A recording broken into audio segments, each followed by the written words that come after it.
She was dressed in white on the night her world burned down. The candles were still lit. The wedding flowers were still woven into her dark hair. The entire kingdom of Dunrath had gathered beneath an open sky to watch their alpha king, Corvus, take his fated mate as his wife. And she, Enna, had stood at that altar believing, foolishly, wholly, the way only a person who has never been betrayed can believe, that this was the beginning of everything. It was not the beginning. It was the end. She had smelled the other woman before she saw her. It is a cruel gift of the mate bond, that heightened sense of knowing. The moment Enna's nose caught that scent woven through Corvus's skin, something inside her cracked so cleanly it did not even make a sound. She turned. She looked at him. And Corvus, the great alpha king of Dunrath, the man whose name made lesser wolves bow their heads, could not hold her gaze. That was the confession. Not words. Just his eyes sliding away. What happened next, no one in Dunrath had seen in over a century. A mate rejection. Spoken aloud, on a wedding night, in front of every living soul in the kingdom. The words tore through Enna like a blade drawn slowly, and they tore through Corvus even worse, because the mate bond does not discriminate. It punishes both. But Enna walked away. She walked out of Dunrath with nothing but the clothes on her back, the ring removed from her finger and left in the dirt, and a chest full of grief she was far too proud to show. She went north, to a village called Ashfin, a smaller territory, a quieter life. She told no one her name. She told no one where she came from. She wanted nothing more than to disappear. And then the Alpha King of Ashfin found her. His name was Theron, and he was nothing like Corvus. He was patient where Corvus had been proud, steady where Corvus had been restless. And he fell in love with Enna the way good things happen, slowly, and then all at once. Enna fought him. She pushed him away with both hands. She told him she was broken. She told him she was not ready. She told him, more than once, to leave her alone. He did not leave her alone. And somewhere between his persistence and her grief, something shifted. Something healed. Something new grew in the place where the old wound had been. They fell in love. Deeply, quietly, completely. And then Corvus heard about it. The Alpha King of Dunrath, who had spent months unable to sleep, unable to eat, unable to shift without feeling the phantom pain of a bond that had been severed, sent a letter to Ashfin. Not a polite letter. Not a letter of apology. A threat. A demand. Return what is mine, or I will come and take it. Theron's response was 3 words. She is not yours. And so it came to a duel. In front of both kingdoms. In front of the gods and the wolves and the cold medieval sky. 2 Alpha Kings, 1 woman, 1 answer. This is the story of Enna. Of what she survived. Of what she chose. Of what it cost her to love again. And what it cost Corvus to finally understand that some things, once broken, cannot be unbroken by simply wanting them back. The kingdom of Dunrath smelled like pine and iron on a good day. On a celebration day, it smelled like roasting meat, spiced wine, and the particular kind of hope that gathers in a crowd of people who have dressed in their best and arrived to witness a moment they will tell their grandchildren about. This was supposed to be one of those moments. Enna stood behind the heavy oak doors of the great hall, waiting for them to open. Her maid, a small round-faced girl named Tavi, was fussing with the hem of her dress. Tavi had been fussing with something since morning. The brooch, the veil, the lacing at Enna's back, the flowers. "You're going to fuss me straight out of my sanity," Enna said, not unkindly. "You have a loose thread here, and if I don't fix it now, you'll snag it on something and the whole hem will unravel in front of every lord and lady in the north, and I will die," Tavi replied, clipping the thread with a small knife. There. "You may now get married." Anna laughed, a real one, the kind that eased the tension in her shoulders. She had been carrying something tight in her chest all day, but she had told herself it was nerves. It was only nerves. Every woman felt this before her wedding. The doors opened. The crowd rose. Dunrath's great hall was lit by 100 torches and the wide-open sky above the outer courtyard, where the ceremony would move at moonrise according to their tradition. The stone floor was scattered with white petals. The pillars were wrapped in dark ivy and silver ribbon.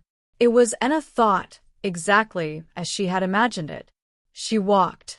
Corvus was standing at the end of the aisle, and there was no denying it, breathtaking. Tall, broad, dark-haired, with the kind of jaw that looked as though it had been carved from the same stone as the castle walls. He was wearing ceremonial black, and the silver circlet of the Alpha King sat across his brow. Every inch of him radiated authority. He was looking at her. And for a moment, just a moment, she forgot the tightness in her chest. The ceremony was spoken in the old tongue. The elder wolves of Dunrath recited the vows, and Anna and Corvus repeated them. Corvus's voice was low and even. He did not falter. He did not break eye contact. He slid the ring onto her finger with steady hands, and she thought, "This is real. This is happening. This is good." Then moonrise came. They moved to the outer courtyard for the final rite, the blessing under the open sky, where the moon herself was witness. The crowd filtered out, nobles and common wolves alike, pressing close to see. Anna stepped into the courtyard air and breathed in deep. And then she smelled it. It was faint, just a thread. But she was a wolf, and her senses were not made for polite ignorance. She smelled another woman's scent woven into Corvus's skin, not on his hands, not on his coat, but deep, intimate, recent. The tightness in her chest became a fist. She told herself she was wrong. She told herself it was the crowd, the other women nearby, the perfume of 100 guests. She told herself this for exactly 30 seconds, and then she turned to look at Corvus. He was already watching her, and his eyes, those steady, certain, authoritative eyes, skittered away from hers like a man who had just been caught holding something he should not have. The ceremony continued around them. The elder was speaking. The crowd was murmuring in anticipation, and Anna stood in the center of it all with her heart beating very, very slowly, the way a clock slows when something inside it has broken. "Look at me," she said, quietly. For him alone. Corvus looked back, and she saw it there, guilt, and beneath the guilt, something worse. Resignation. As though he had known this moment was coming, and had simply hoped it would not arrive tonight. "Tell me I'm wrong," she said. He said nothing. Anna felt the world very clearly in that moment. The cold of the night air. The hardness of the stone under her feet. The weight of the ring on her finger, which had been on her hand for less than an hour. The sound of the crowd, utterly unaware that anything was wrong. She removed the ring. "Anna," he said, voice low and urgent. "Don't," she replied. And there was something in her tone, not fury, not tears, but something quieter and more absolute, that made him stop. She turned to face the elder. The old wolf had gone very still, sensing the shift in the air the way all old wolves do. "I reject the bond," Anna said clearly, loudly enough for the front rows to hear. Then, after a breath, louder still, "I reject the bond." The gasps moved through the crowd like a wave. Someone knocked over a cup. A child asked what was happening and was quickly hushed. The elder closed his mouth, then opened it, then closed it again. There was no protocol for this. Not on a wedding night.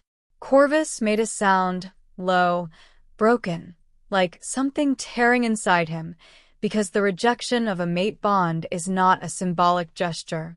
It is a physical severing. It reaches into the chest and pulls. Anna felt it too. She would not let anyone see her feel it. She set the ring on the stone altar. She smoothed her dress. She looked at Corvus one last time with eyes that were very bright and very dry. "I wish you had been honest with me," she said. "That's all. I only wish you had been honest." And then she walked away. Through the crowd, which parted for her in stunned silence. Out of the courtyard. Through the castle gates. Down the hill road that led away from Dunrath, in her wedding dress, in the dark, alone.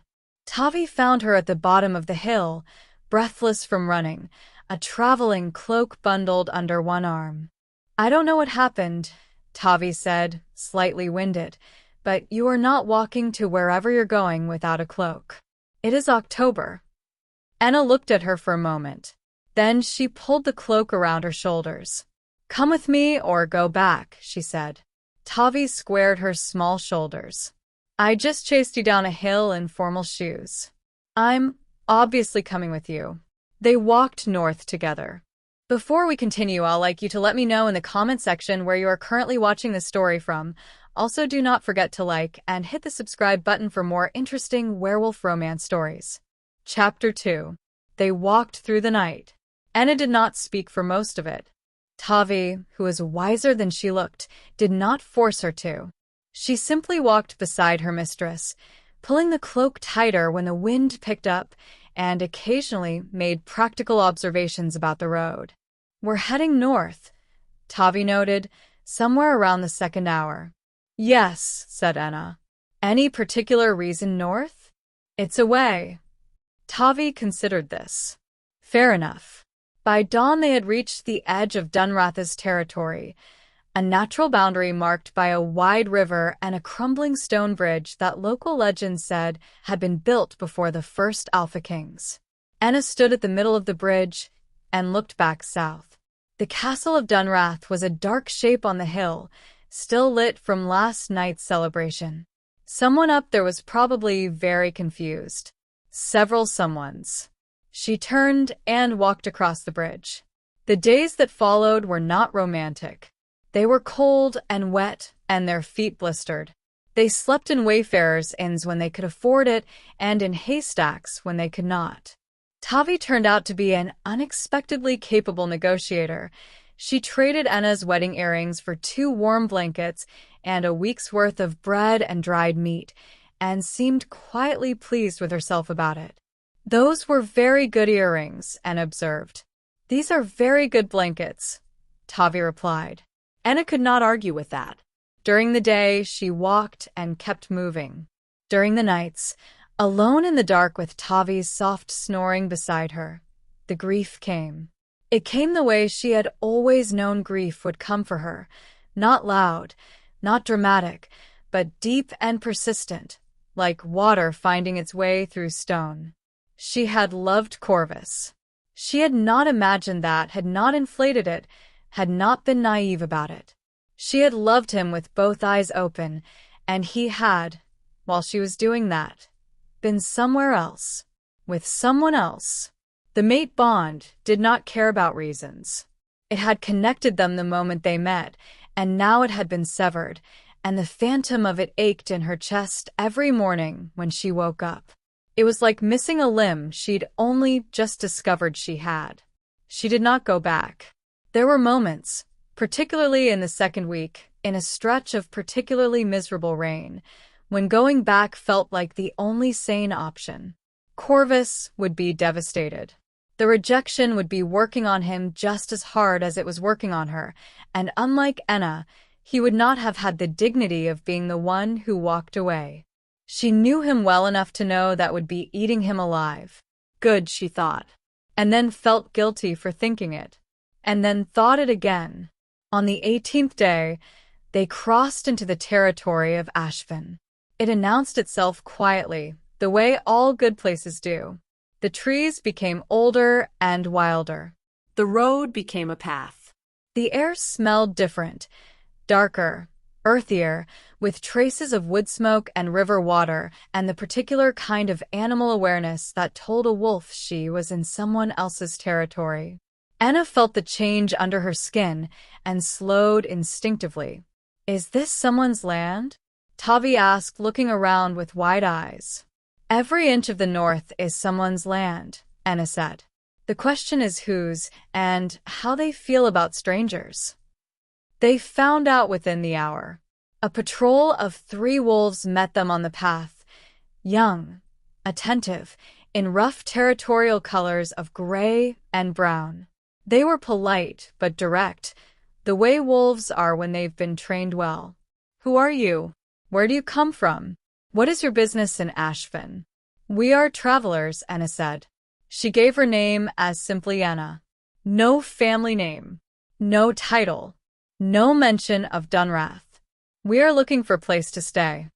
The lead patrol wolf, a young woman with close-cropped hair and a skeptical expression, looked them both over.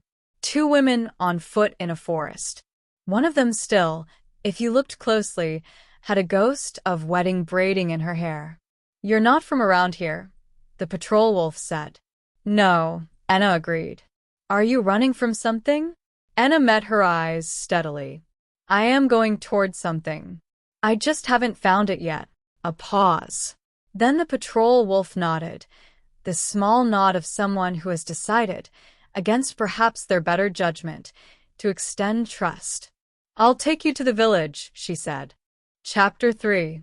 Ashfin was not grand. It would never be grand.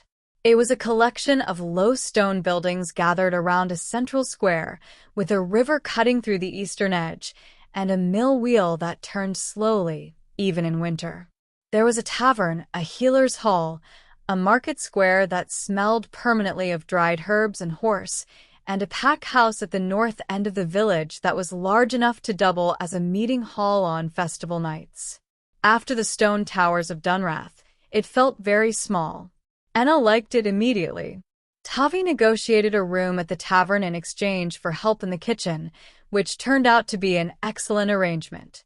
Tavi was an impressive cook. The tavern owner, a broad woman named Helsa, realized this within 2 days and started paying her properly. Anna worked too. She was not proud about it.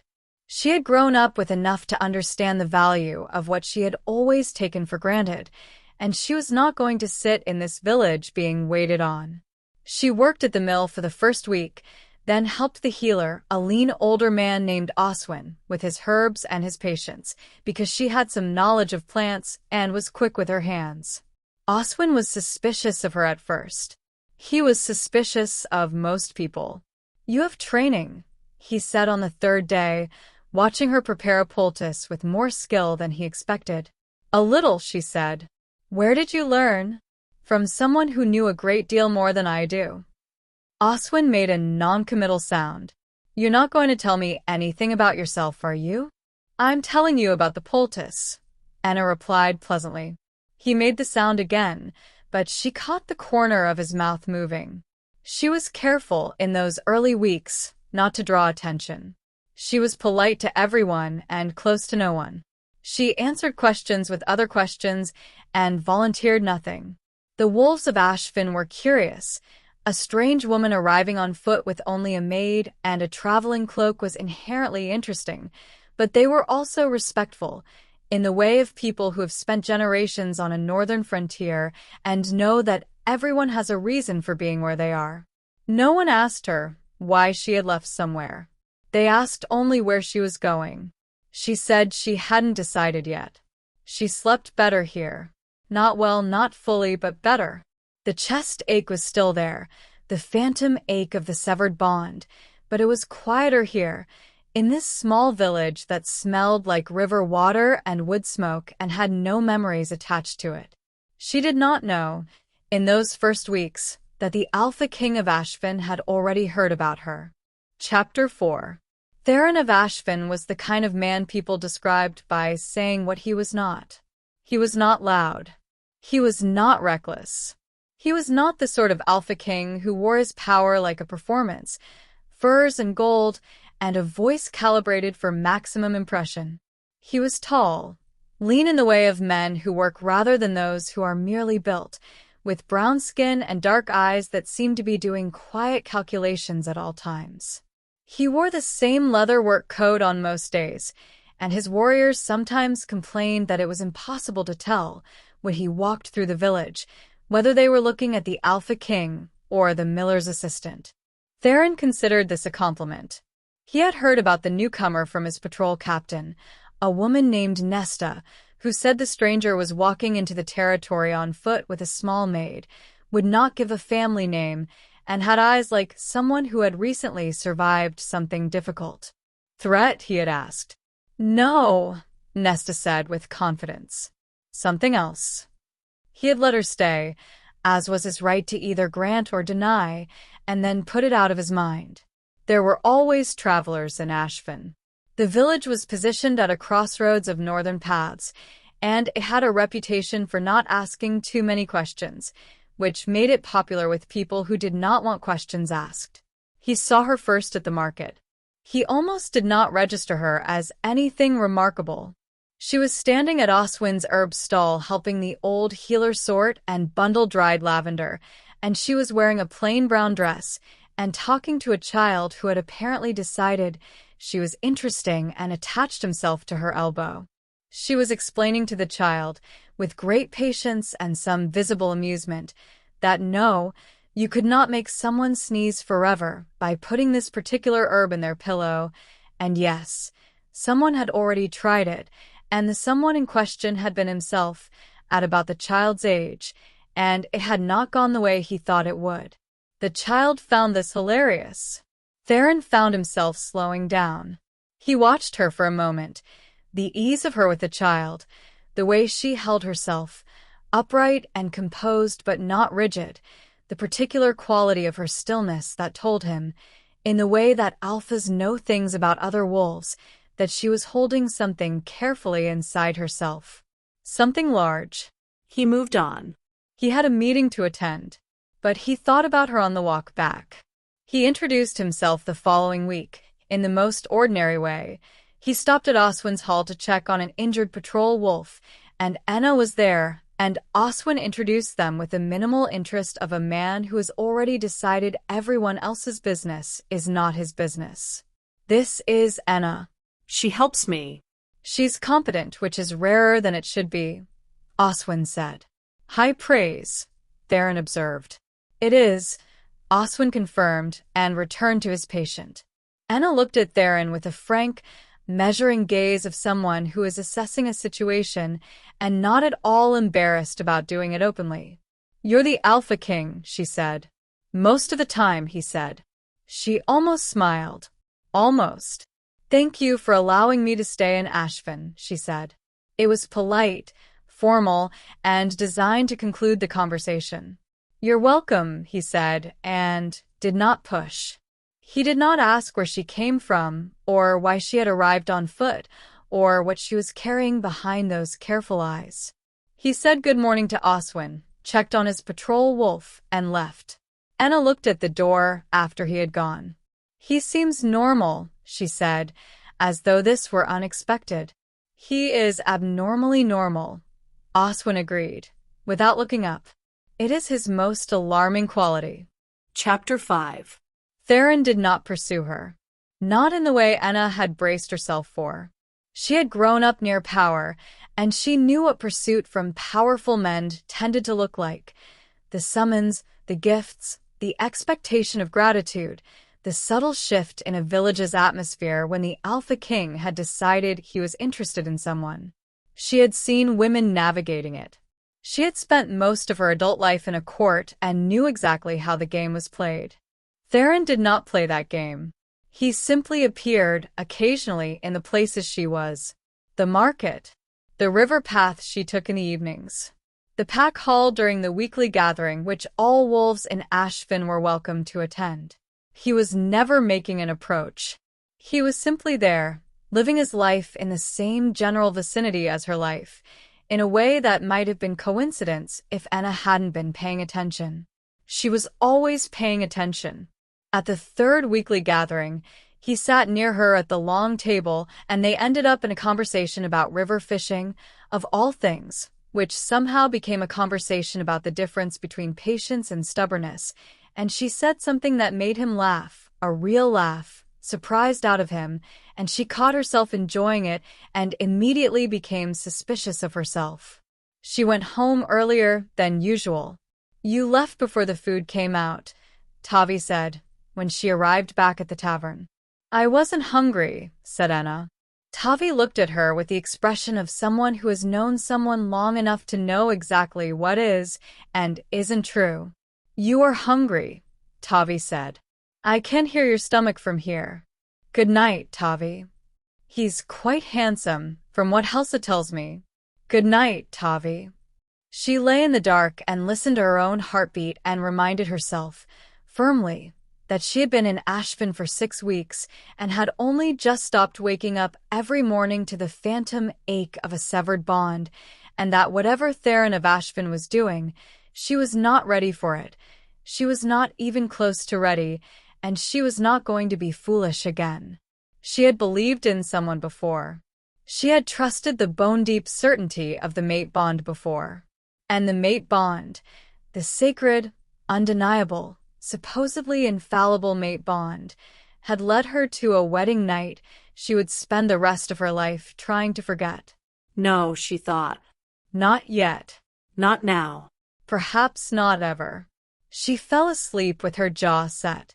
Chapter 6. What Theron did was simple, and because it was simple, it was devastating. He paid attention. He noticed that she took her morning walks before the village woke up, and he said nothing about it but occasionally left a covered cup of hot tea on the low stone wall near the river path. No note. No expectation. Just tea, still warm. She did not acknowledge this directly. She drank the tea. He noticed that she flinched, very slightly, at raised voices, not in fear but in the way of someone recalibrating after a time of tension, and so when he was in her vicinity, he was careful about his volume and his tone. He was not performing gentleness. He was simply choosing it. He noticed she was good with the village children, and he started, very quietly, allowing her to assist with the pack's educational sessions, the young pups learning herb knowledge and tracking and the history of the Northern Territories. She was good at teaching. She had a dry humor that the children found funnier than she expected, and she lit up in a way she seemed entirely unaware of. He told her this once. You enjoy teaching, he said, walking with her after one of the sessions. It was not a question. I enjoy useful things, she said. Teaching is very useful. Almost everything useful has been called something romantic to distract from the fact that it is simply good sense, she said. He considered this. Are you always this suspicious of good things? A pause. Longer than she probably intended. I learned to be, she said. He nodded, as though this were a perfectly reasonable answer, and did not press. They walked in silence for a moment. Someone hurt you, he said finally. Not an accusation. Not even really a question. Just a statement offered gently, like a hand held out rather than a door pushed open. She stopped walking. Theron, she said carefully. You don't have to tell me, he said. I'm not asking for details. He stopped, as though choosing his words with real care. I want you to know that I see it. And I'm not going to pretend I don't, because I think you're tired of people pretending. Anna looked at him for a long moment. You are either the most sincere man I have ever met, she said slowly, or you are exceptionally good at appearing to be. I have been told I am boring, he replied, which I take as evidence of the former. She made a sound. It was almost a laugh. I need time, she said. It cost her something to say it, to admit that there was something here worth asking time for. I'm not ready, and I may not be for a long while. All right, he said simply. That doesn't concern you? He tilted his head slightly. Why would it concern me? You told me something true. I'd rather have that than a comfortable lie. She studied him for another long moment. Then she started walking again. He walked beside her. He did not push. He did not ask again. He simply continued to exist in her life with a constancy that was, she discovered, its own kind of warmth. Chapter 7. 2 months into her time in Ashvin, Enna had a bad night. Not the ordinary bad nights. The quiet grief, the chest ache, the 3 a.m. arithmetic of everything she had lost. This was the kind of bad night that arrives like weather, sudden, encompassing, without courtesy. It started with a smell. One of the travelers passing through the tavern that evening wore the same scent of pine resin and cold iron that Dunratha's castle had always carried. It was probably just something he used on his boots, and it hit Enna in the middle of carrying dinner plates with the precision of a thrown blade. She made it outside before the shaking started. She sat behind the tavern in the dark, on an upturned barrel, and pressed her hands flat against her thighs and breathed.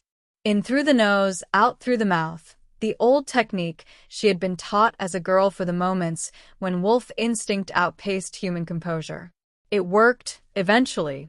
It always worked eventually. But it was a long eventually.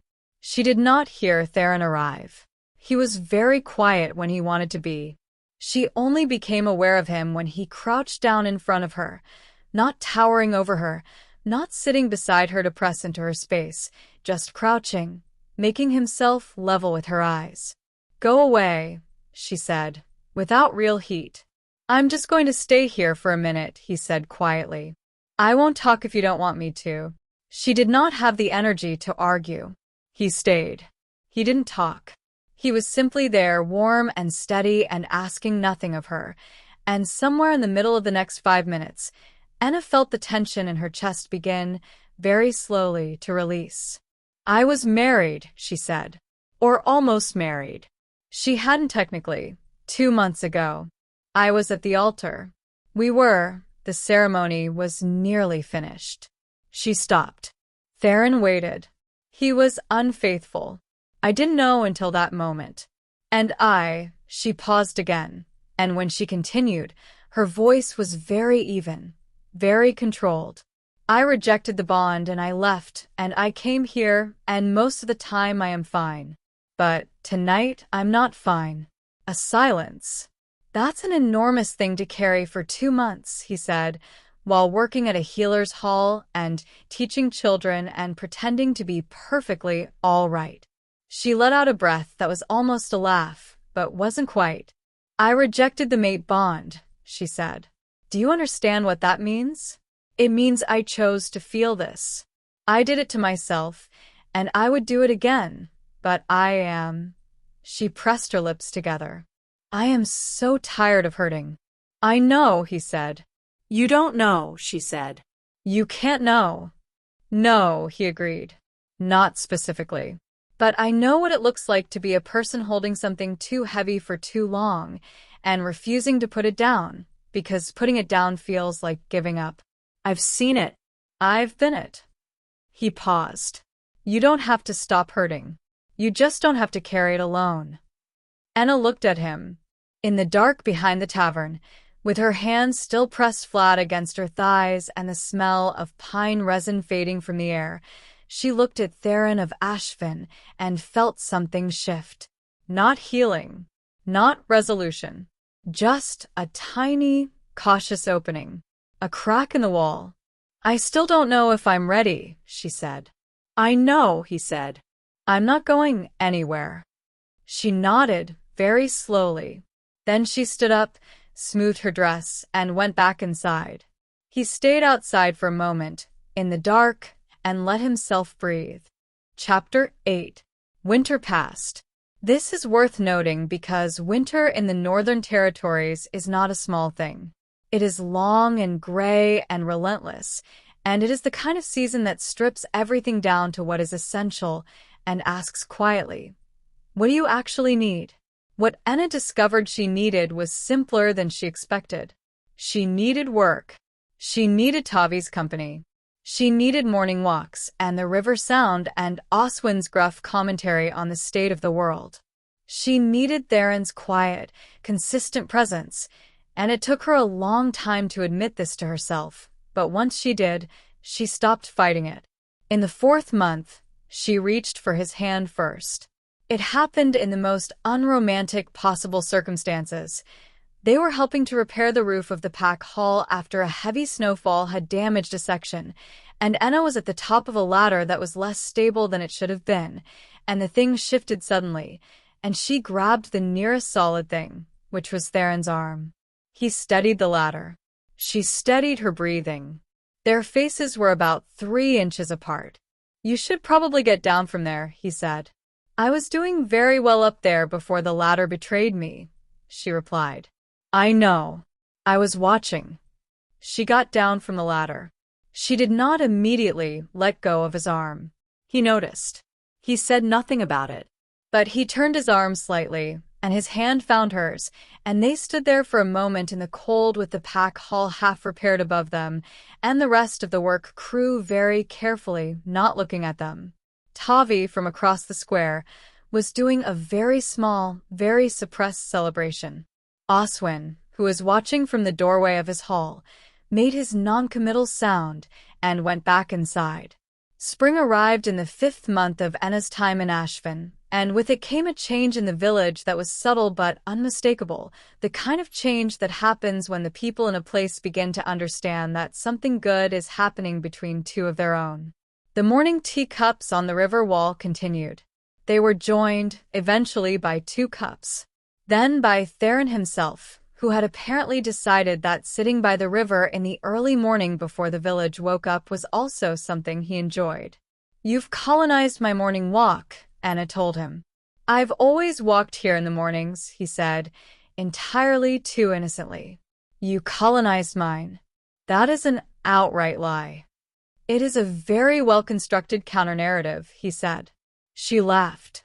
A full one, unguarded, tilting her head back slightly. It surprised her. Still, sometimes, the laugh surprised her. As though some part of her had not expected to find laughter again on the other side of Dunrath.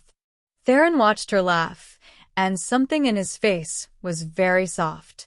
"I am very glad you came to Ashvin," he said quietly. She turned to look at him. The morning was pale and cold, and the river moved below them, and she thought about all of it.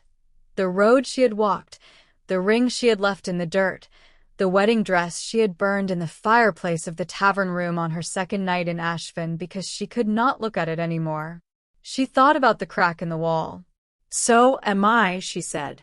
Chapter 9. They did not rush it. This was Theron's doing as much as Enna's.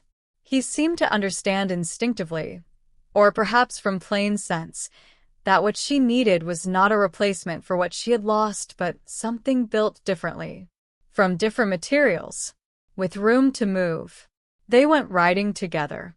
They argued about history. Theron had opinions about the old Northern Pack Wars that Enna found questionable, and she told him so at length, and he listened with the expression of a man who enjoys being challenged more than he lets on. They cooked together in the tavern kitchen on Helsa's day off and produced something that was technically food, but only just. "This is not good," Enna said, tasting what was meant to have been a stew. "It is fine," Theron said. "It is not fine. It is somehow both too thick and too watery at the same time. I don't know how you've achieved this.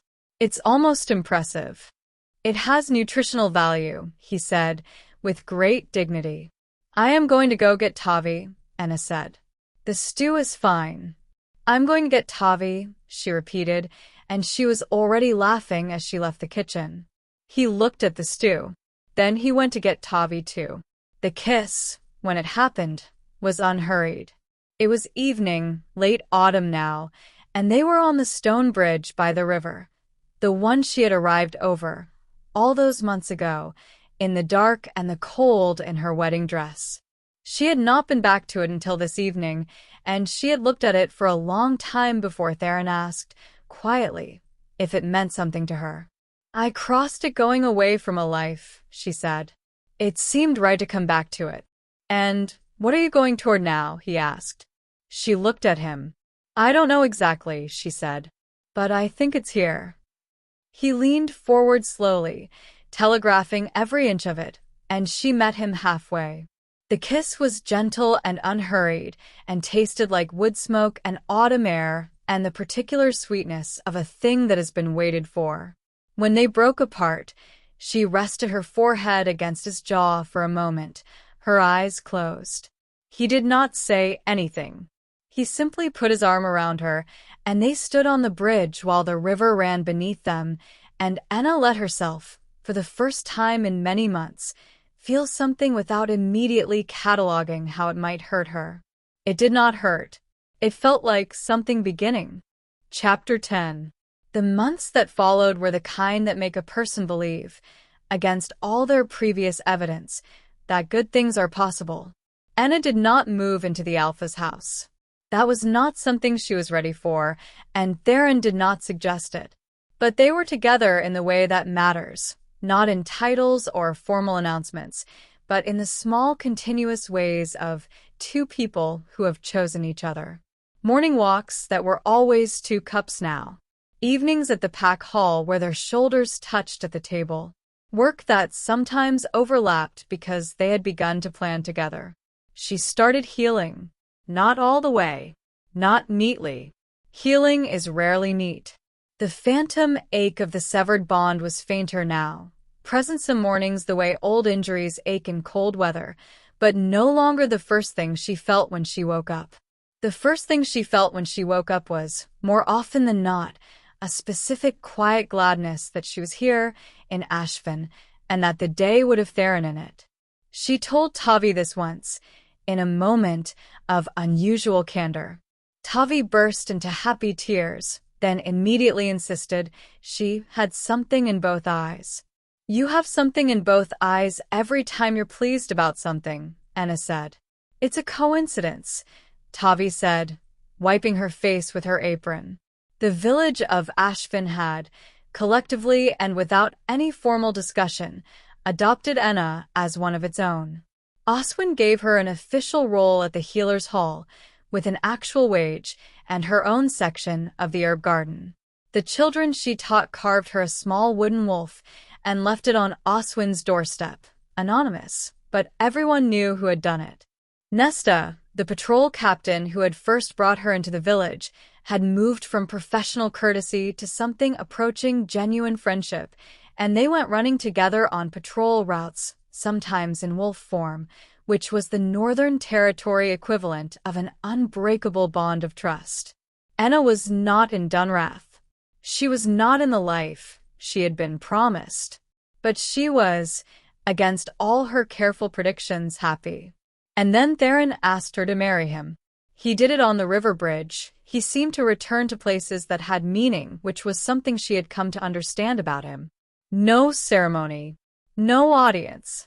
Just the two of them in the early morning and him, sitting beside her on the stone wall, saying, I want to ask you something, and I want you to know that whatever your answer is, you don't have to explain it or justify it. I just need to ask. She had known. Somewhere in the week before, she had known this was coming, and she had spent that week asking herself if she was ready, if she was sure, if this was wisdom or simply wanting. She had decided it was both, and that this was allowed. Yes, she said, before he had fully finished the question. He blinked. I hadn't gotten to the actual question yet, he said. I know. Yes, anyway. He looked at her for a moment. Then he smiled, the wide, unguarded, slightly undignified smile that she privately believed was his best quality and that he almost never showed anyone. All right, he said. Yes.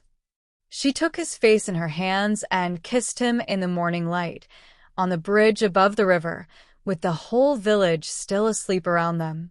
Chapter 11. Word travels faster than wolves in the north. This is an old saying, and it is true. Word of the engagement reached Dunrath in 11 days. Corvus was in his war room when the messenger arrived. He had spent the better part of 7 months in his war room, which his second, a steady-handed veteran named Barrick, had long since stopped commenting on because no good ever came of commenting on it. The room looked like the inside of a mind that had refused to resolve something. Maps. patrol reports, trade routes. All of it laid out with the focused energy of a man who is conducting the business of a kingdom with great efficiency and is using that efficiency as the primary barrier between himself and the thing he actually cannot stop thinking about. Beric delivered the message personally. He set it on the table in front of Corvus and stood back. Corvus looked at it. Then he read it. Then he was very still for a very long time. When, he asked finally. The betrothal was announced at the beginning of the month, Beric said. The wedding is in 3 months. Corvus stood up. He walked to the window. He looked out at Dunrath's courtyard, the same courtyard where, 7 months ago, Enna had removed her ring and walked away while the crowd watched in stunned silence, and he had stood there unable to speak because the rejection had driven the air from his body. He had thought about going after her. In the first week, he had thought about it constantly. His wolf had raged at him for it. The bond's severing was not only a heartbreak but a physical torment, and every instinct he had was screaming at him to run north and find her and explain and beg and fix it. He had not gone. He had told himself it was because she needed space. He had told himself it was because he respected her choice.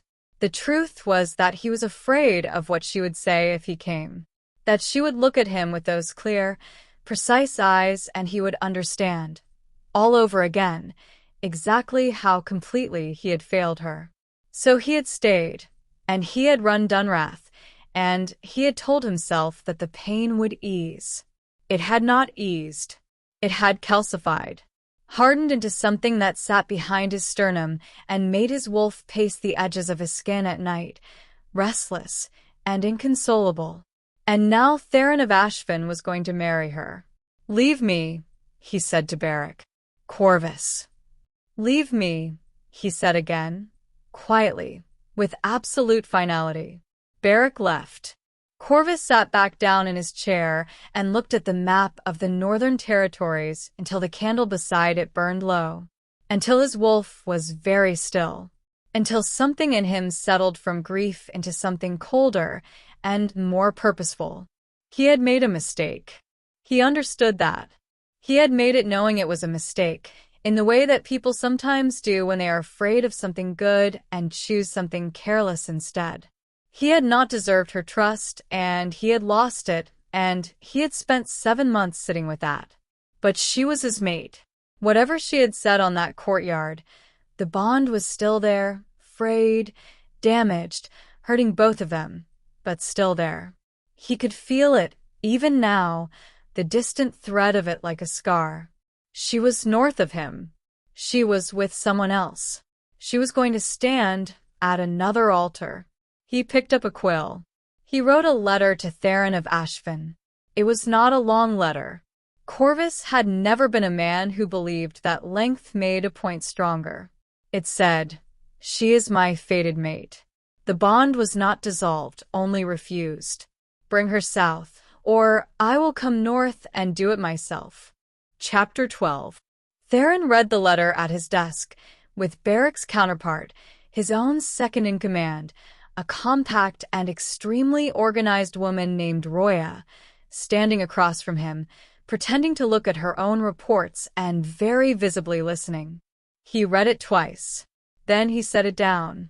"Well," he said. "Well." Roya agreed, dropping the pretense of the reports. "He is technically correct," Theron said, which was the kind of thing that Theron said when he was thinking something through aloud and using accuracy as a compass rather than a verdict. "The mate bond, rejected or not, does not dissolve.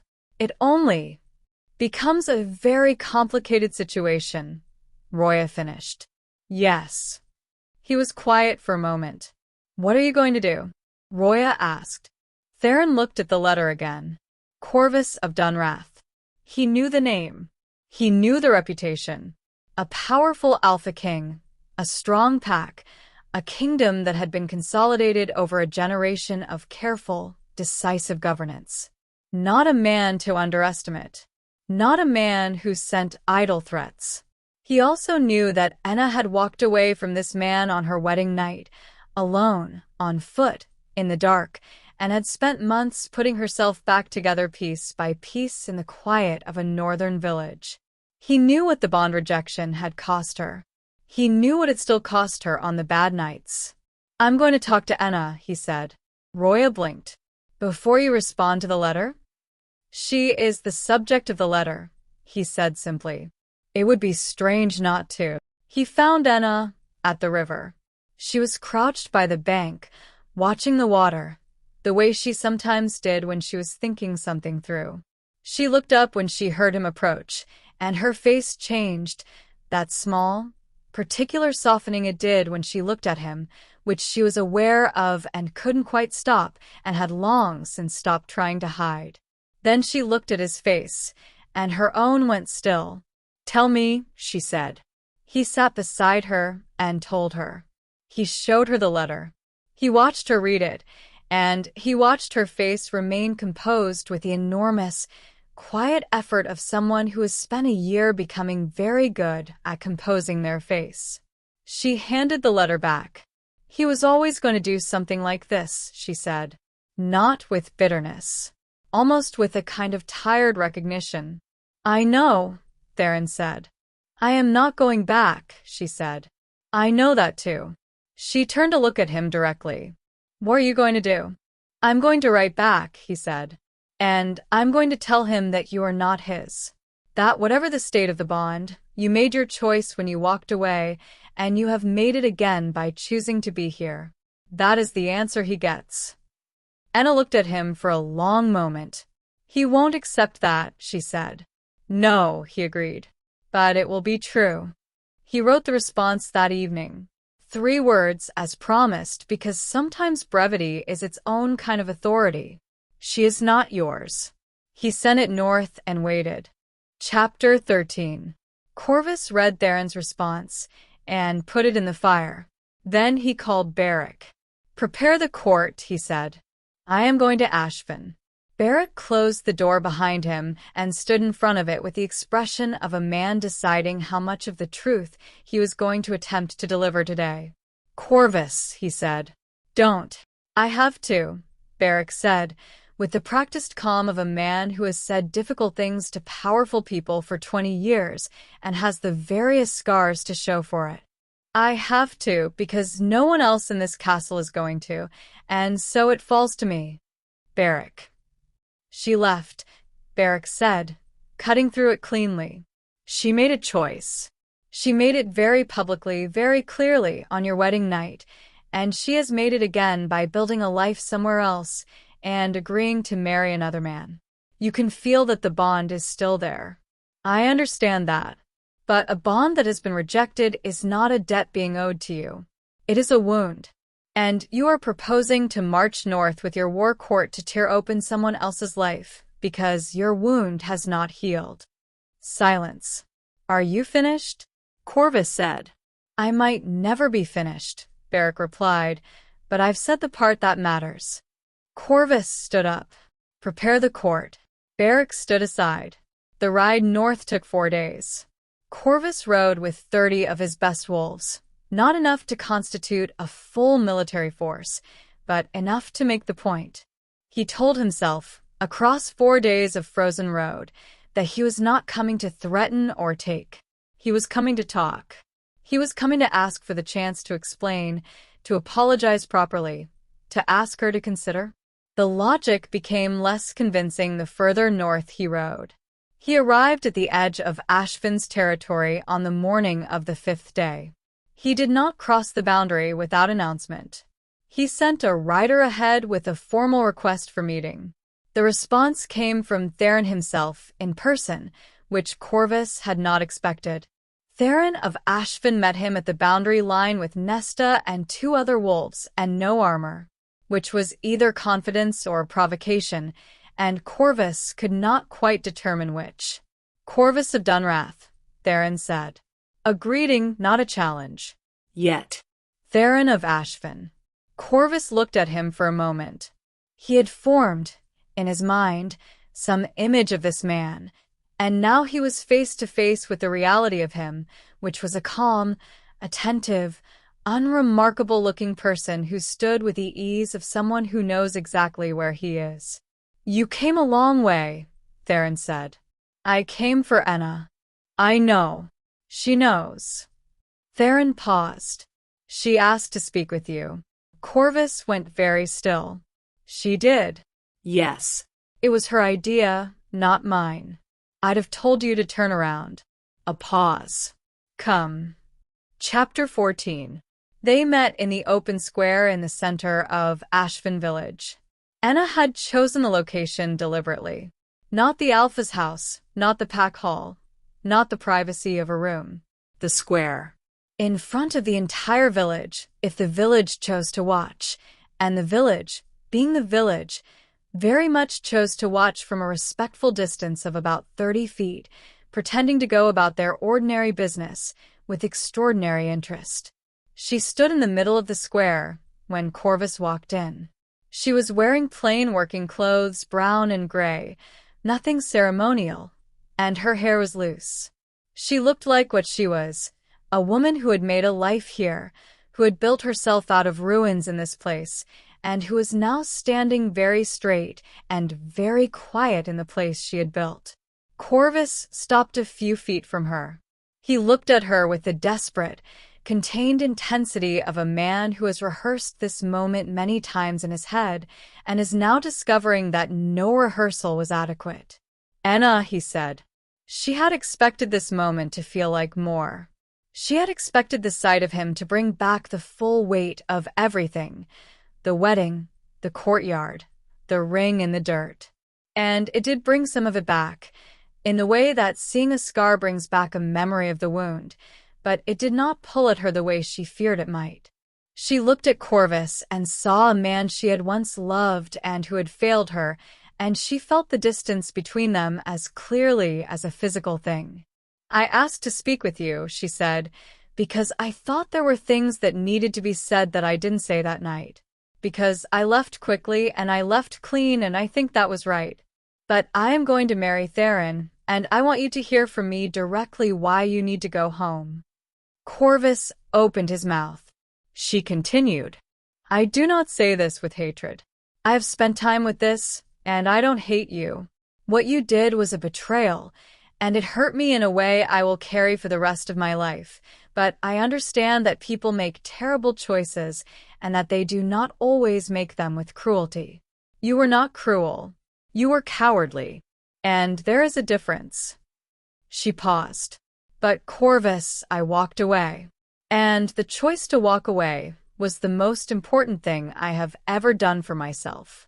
I chose to not remain where I was not valued enough. I chose to go somewhere that I could heal. And I have healed. Not all the way, not completely, but I have." And the man standing 50 yards behind you, watching this conversation with a face so carefully neutral that it must be costing him enormous effort, she glanced briefly toward where Theron was standing, and there was something unmistakably warm in it. "That man is the reason I healed. He did not push. He did not pressure. He waited. He paid attention. And I chose him." "Anna." Corvus's voice was rough, as though something in his throat was fighting the words. "I know what I did. I know. And I have been the bond." He stopped. "I know the bond hurts you," she said. "I felt it too. I felt it every morning for 3 months. I know what it costs. But, Corvus, the bond is not a contract. It is not a debt. You do not get to come here and call her back because you are in pain. Your pain is a consequence of your choices. Mine was too. The difference is that I chose to use mine to become something, instead of using it as a reason to take." A long silence. Corvus looked at her, really looked at her, and she saw in his face, under all of it, that he knew she was right. He had probably known for some time. He had come anyway because pain does not always listen to knowing. "I can't just let her go," he said.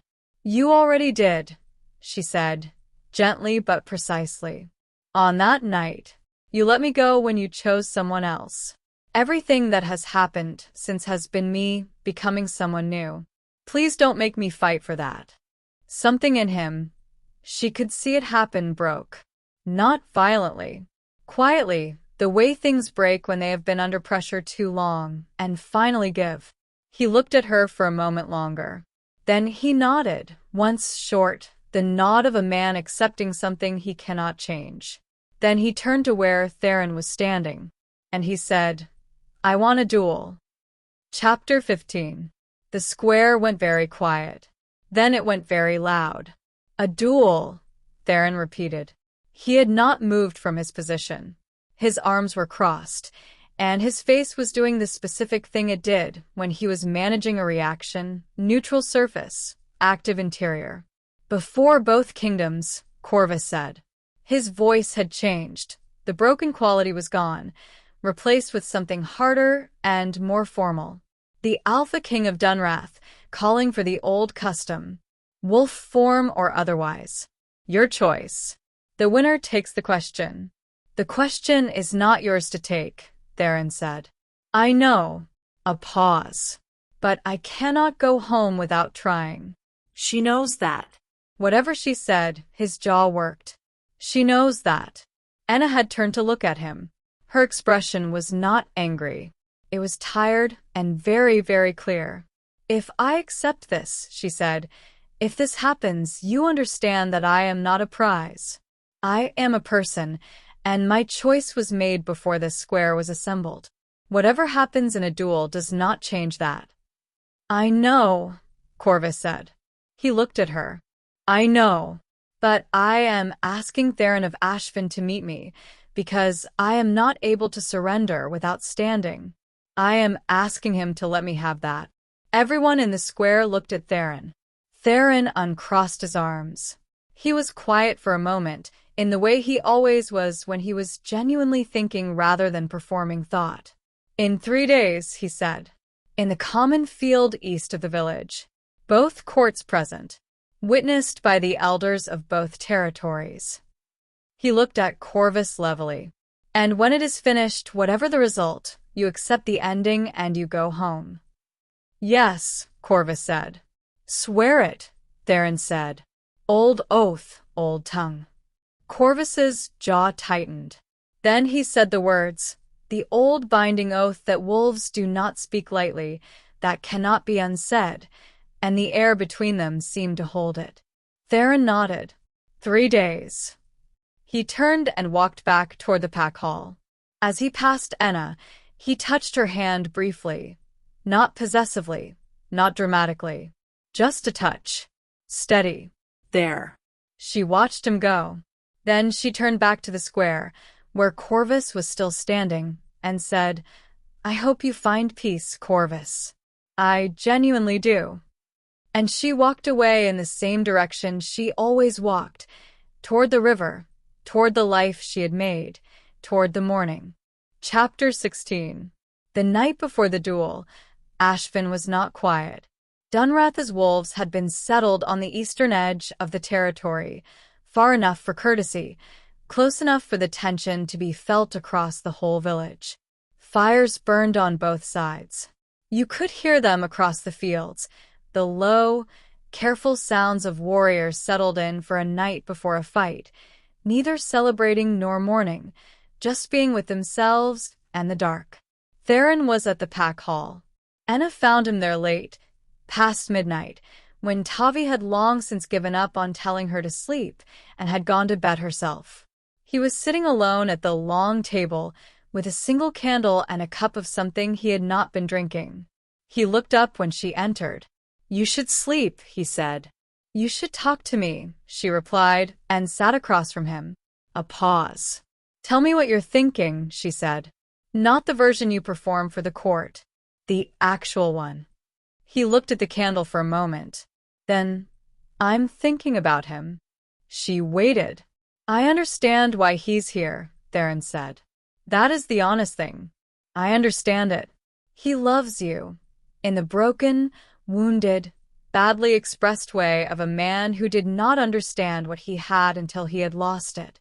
I know that story. It's an old one." He turned the cup in his hands. "And I understand that the mate bond is not nothing. It is a real thing. What it does to both parties when it's severed, he paused. I am not unaware of that. You are not him, she said. No, he agreed. But I think about what it would mean if I were in his position.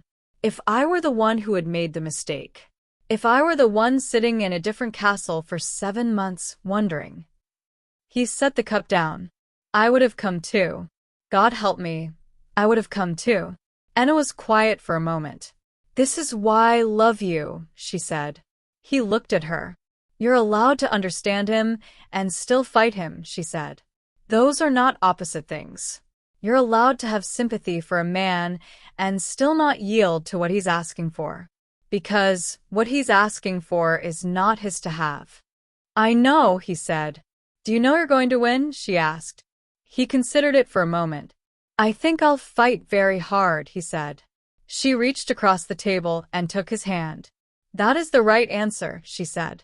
They sat together at the long table with the candle between them until it burned low, and then they walked home through the dark village in silence, shoulder to shoulder, and at the door she held his face in her hands and pressed her forehead to his. Come back to me, she said. I was always going to, he said. Chapter 17. The morning arrived cold and very clear. The kind of cold that has no apologies for itself. The deep northern cold that strips the air clean and makes every outline sharp and every breath visible. The eastern field of Ashfin was an open expanse of frozen grass that would have been used for market in summer, and it was filled now with people. Both courts had come. Dunrath's wolves, in their dark ceremonial colors. Ashfin's wolves, in their gray and brown. The elders of both territories stood at the northern edge, old wolves with long memories and the kind of authority that does not need to announce itself. The crowd stretched back from the field's edge in a broad arc, silent in the way that people are silent when they understand that something significant is happening. Anna stood at the edge of the crowd with Tavi on one side and Nestor on the other, and she kept her face composed because it was the only useful thing she could do from here. How are you? Tavi asked in a small voice. Ask me in an hour, Anna replied. Theron and Corvus entered the field from opposite sides. They were both in wolf form by the time they reached the center. The change had happened at the field's edge, the way it does in the old dueling custom, so that no one could claim the other had shifted during the fight. 2 wolves. One dark as midnight, broad and heavy with the accumulated authority of a southern kingdom. One lighter-coated, leaner, with the particular stillness of an animal that has learned to use patience as a weapon. They circled each other. This is the part that words are always inadequate for. The wolf fight, the pure, ancient, bodily negotiation of dominance between 2 alpha males who are both, in their own right, formidable. There are no clever speeches in wolf form. There is only the body and its history, and whatever the will can do with them. Corvus was powerful. He had always been powerful. His entire kingdom had been built on it, inherited and developed, and refined through a lifetime of leading. He hit like a force of nature, and in the first exchange, he drove Theron back 3 paces. The crowd made a sound. Theron did not panic. He reset. He watched. He had been in the north his entire life, in a smaller territory with fewer resources, and he had learned very early that the way to win against larger opponents was to let them commit and then not be where they expected. He had learned patience in wolf form before he had learned it in human form. The second exchange went differently. Corvus came in hard and high, and Theron went low, faster, tighter, with the specific economy of motion of someone who has thought about exactly this scenario. He got under Corvus's guard and drove upward, and for a moment they were both airborne, and then it was Corvus who hit the ground. He rose immediately. The crowd was very quiet now. They fought for a long time. Long enough for the cold morning to deepen into midday, for the light to shift, for the watchers to forget they were cold. Corvus was relentless and ferocious and brought everything he had, because he was a man fighting for the last thing he was not willing to surrender.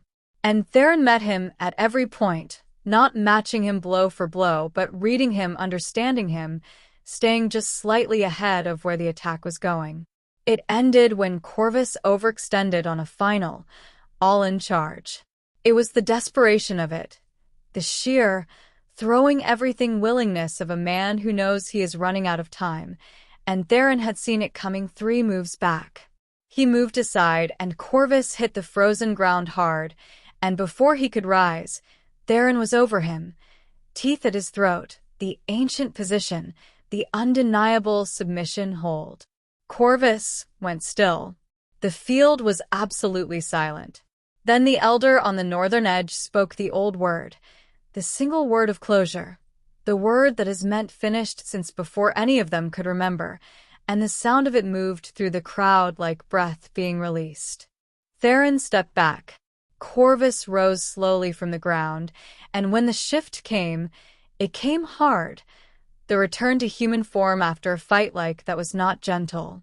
He stood in the field, disheveled and bleeding from his shoulder, and he looked at Theron for a long moment.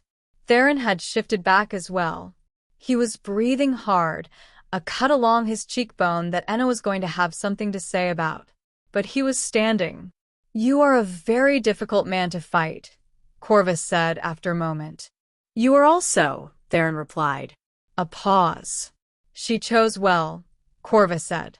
It was a quiet thing to say in front of 2 kingdoms. It was also the truest thing he had said in 8 months. He meant it. Theron looked at him for a moment, with the same quiet calculation in his eyes that he always had. Then he nodded once. "Take care of yourself, Corvus of Dunrath," he said. And he meant that too. Chapter 18. Corvus left Ashfin before sunset. He did not request to speak to Enna again. He had said everything in the square. She had said everything she needed to say. What was left was the quiet, dignified thing, to honor the oath he had given, to take his wolves and his court and ride south, and to carry the result with him. Beric, who had been standing at the field's edge with the expression of a man trying very hard not to say "I told you so," fell into step beside him as he walked to where the horses were held. "How is the shoulder?" Beric asked. "Fine," said Corvus. "It is not fine. You'll need it seen to when we stop tonight." Beric. "Yes." A pause. "Thank you for what you said before we left." Beric was quiet for a moment. Then, carefully, "You are going to be all right." Corvus mounted his horse. He looked back, once, at the village of Ashfin, the low stone buildings, the mill wheel turning in the distance, the faint silver thread of the river at its eastern edge. Somewhere in that village was Enna, and she was with Theron, and she was where she was supposed to be. He looked for a moment longer. Then he faced south and rode. He did not look back again. The road was long. It would always be long. But that is the nature of the choices you live with. They give you plenty of time to understand them. He rode south in the cold, with his wound and his oath and the knowledge that he had loved something and had not been careful enough with it, and that this was the consequence, and it was his to carry. He rode south into the rest of his life. It would take a long time. It would not be easy, but it would be honest. The wedding of Theron of Ashfin and Enna, formerly of no particular place, took place on a morning in early spring when the river was high and the air smelled like thaw and new things growing. There was no grand cathedral, no stone altar carved with the faces of kings. The ceremony was held in the village square, the same square where she had stood and spoken clearly to a man from her past. The same square where she had first understood that she had become, gradually and without making a drama of it, someone who belonged here. Tavi wept openly and without apology. She had prepared for this by bringing an enormous handkerchief, which she was currently using to full capacity. "I'm not crying because I'm sad," she informed Nesta, who was standing beside her. "I know," said Nesta. "I'm crying because everything is very good, and sometimes that is the most overwhelming thing of all." "Yes," said Nesta. She sounded slightly choked herself. Oswin, standing on Tavi's other side, made his noncommittal sound. He was dabbing at his eyes with the sleeve of his coat. When he noticed Tavi watching him, he turned away and said something about the wind being sharp today. "There is no wind," Tavi said. "There is always wind," said Oswin, with great dignity. At the front of the square, the elder spoke the old words, the good ones, the ones about two wolves choosing each other with clear eyes and open hearts. And Theron and Enna stood in the spring morning light and looked at each other while the words were said. He had a scar on his cheekbone now, faint and clean. She touched it sometimes and felt, very quietly, the specific pride of a person who knows what it cost. She had not worn white this time. She wore deep green, the color of the hills around Ashfin, the color of the forest in full growth, the color of something alive and reaching upward. Tavi had done her hair simply, loose at the sides, and there were small white flowers woven through it because Tavi could not entirely help herself.